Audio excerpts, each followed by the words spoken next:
Rekan-rekan media yang saya hormati, hari ini 13 Mei 2022 adalah hari terakhir rangkaian acara KTT khusus ASEAN Amerika Serikat. Acara yang dilakukan Bapak Presiden pada hari ini adalah pertama menghadiri working lunch para pemimpin ASEAN dengan Wakil Presiden Amerika Serikat Kamala Harris. Kemudian yang kedua adalah menghadiri diskusi mengenai isu perubahan iklim yang dipimpin juga oleh Wakil Presiden Harris. Dan yang ketiga adalah acara puncaknya KTT khusus ASEAN Amerika Serikat. Saya ingin mulai dengan working lunch para pemimpin ASEAN dengan Wakil Presiden Harris. Topik yang dibahas dalam pertemuan adalah masalah ketahanan kesehatan, pemulihan dari pandemi, dan kerjasama maritim. Bapak Presiden adalah salah satu pembicara pertama yang diminta menyampaikan pandangannya mengenai kerjasama kesehatan. Dalam pertemuan tersebut, di awal statement, Bapak Presiden menyampaikan bahwa isu kesehatan adalah salah satu prioritas presidensi Indonesia di G20.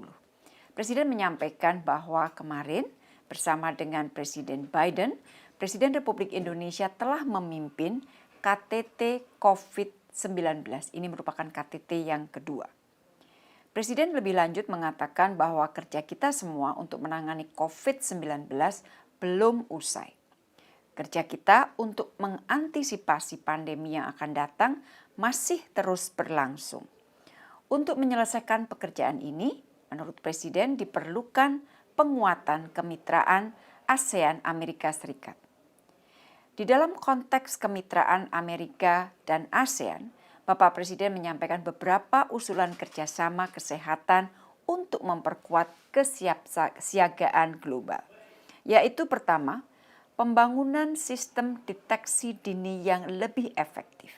Termasuk diantaranya adalah pertukaran informasi dan penguatan kapasitas deteksi. CDC Amerika Serikat akan dapat banyak berperan di dalam hal ini. Yang kedua, pembentukan medical inventory buffer untuk kawasan. Bapak Presiden mengusulkan agar ASEAN Regional Reserve of Medical Supplies dapat dikembangkan menjadi inventory buffer kebutuhan kesehatan. Yang ketiga, pengembalian kemandirian industri kesehatan kawasan. Peran Amerika Serikat sangat penting dalam dukungan investasi, kerjasama riset, transfer teknologi, dan akses ke bahan baku produksi. Dalam kaitan ini, Bapak Presiden menyampaikan harapan agar kemitraan dengan Amerika Serikat dapat mendorong keterlibatan negara ASEAN dalam rantai pasok kesehatan global. Dan yang keempat, pembiayaan kesehatan kawasan. ASEAN COVID-19 Response Fund dapat ditransformasikan untuk membangun kesiapsiagaan terhadap atau menghadapi pandemi berikutnya. Rekan-rekan media yang saya hormati, kegiatan Bapak Presiden yang kedua adalah pertemuan membahas isu perubahan iklim, energi bersih, dan infrastruktur berkelanjutan. Tadi saya sampaikan bahwa pertemuan ini dipimpin langsung oleh Wapres Harris dan turut dihadiri oleh sejumlah pejabat pemerintahan Amerika Serikat, antara lain utusan khusus untuk perubahan iklim, kemudian Menteri Transportasi, Menteri Energi, dan Kepala Badan Perlindungan Lingkungan. Di dalam diskusi, Bapak Presiden mengidentifikasi 3 hal penting yang dapat dijadikan fokus kemitraan ASEAN Amerika Serikat di dalam penanganan perubahan iklim. Pertama, pembiayaan iklim. Bapak Presiden secara terus terang menyampaikan bahwa negara ASEAN hanya menerima sekitar 10% dari total dukungan pembiayaan iklim dari negara maju untuk tahun 2000 sampai 2019. Bapak Presiden juga mengatakan komitmen negara maju untuk implementasi isu pembiayaan iklim dinilai masih rendah dan ini menjadi penghambat pencapaian NDC secara global. Yang kedua, Presiden menyampaikan mengenai kerjasama transisi energi. Beliau menyampaikan mengenai komitmen ASEAN meningkatkan proporsi energi baru terbarukan dari 14% pada 2018 menjadi 23% pada 2025.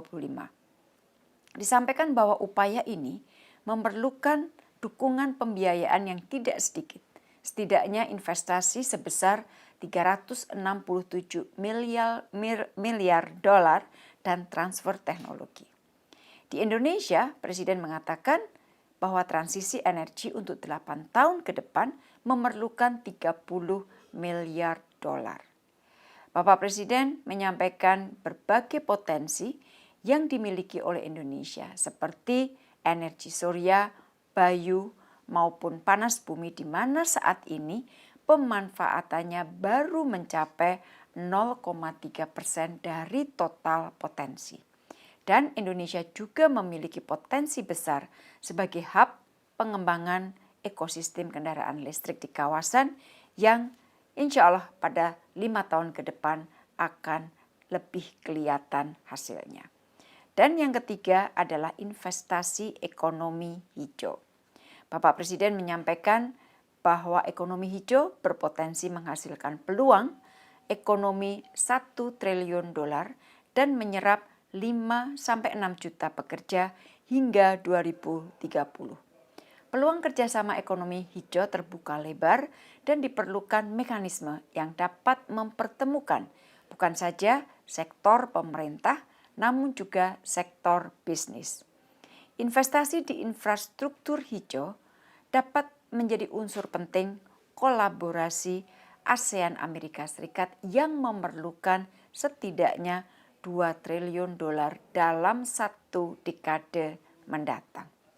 Rekan-rekan media yang saya hormati, pertemuan ketiga yang dihadiri Bapak Presiden dan pertemuan yang terakhir di Washington DC adalah KTT khusus ASEAN Amerika Serikat. Sebagai negara koordinator kerjasama ASEAN dengan Amerika Serikat, Indonesia diminta sebagai salah satu pembicara pertama setelah pembukaan oleh ketua. Dalam hal ini tuan rumah yaitu oleh Amerika Serikat.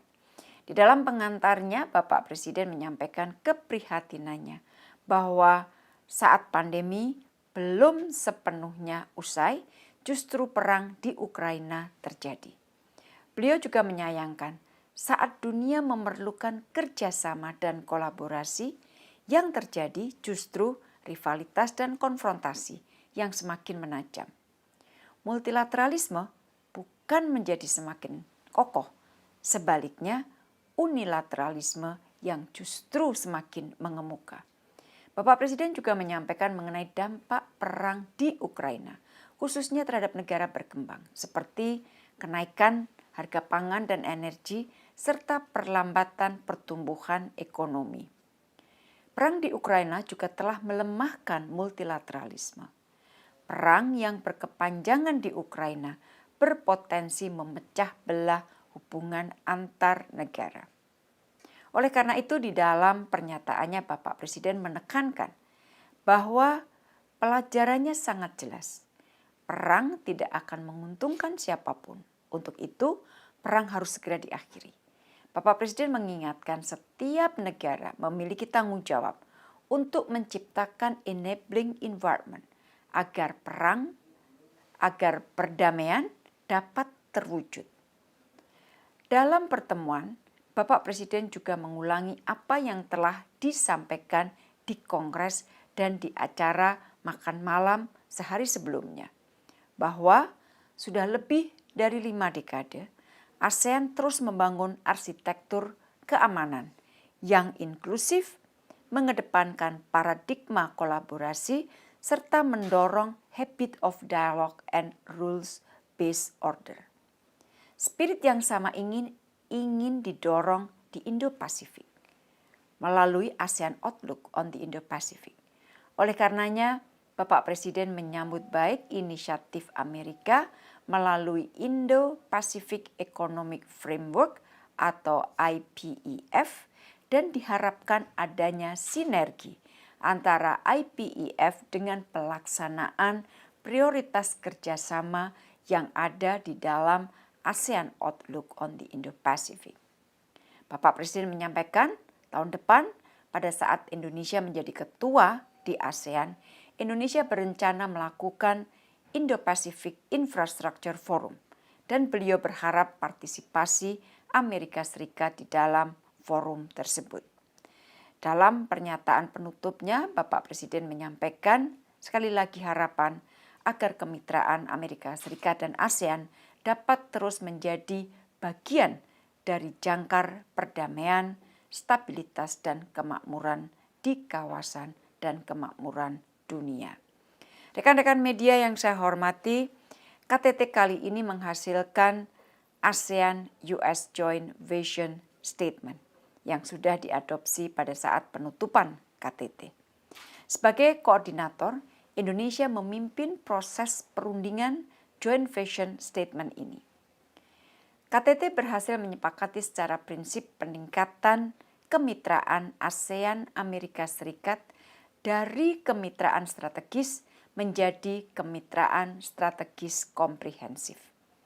Pembahasan detail mengenai kemitraan ini akan dilanjutkan dan direncanakan akan diluncurkan pada KTT ASEAN-Amerika Serikat bulan November 2022. Di dalam Joint Vision juga disebutkan komitmen kedua belah pihak untuk meningkatkan kerjasama di berbagai sektor strategis.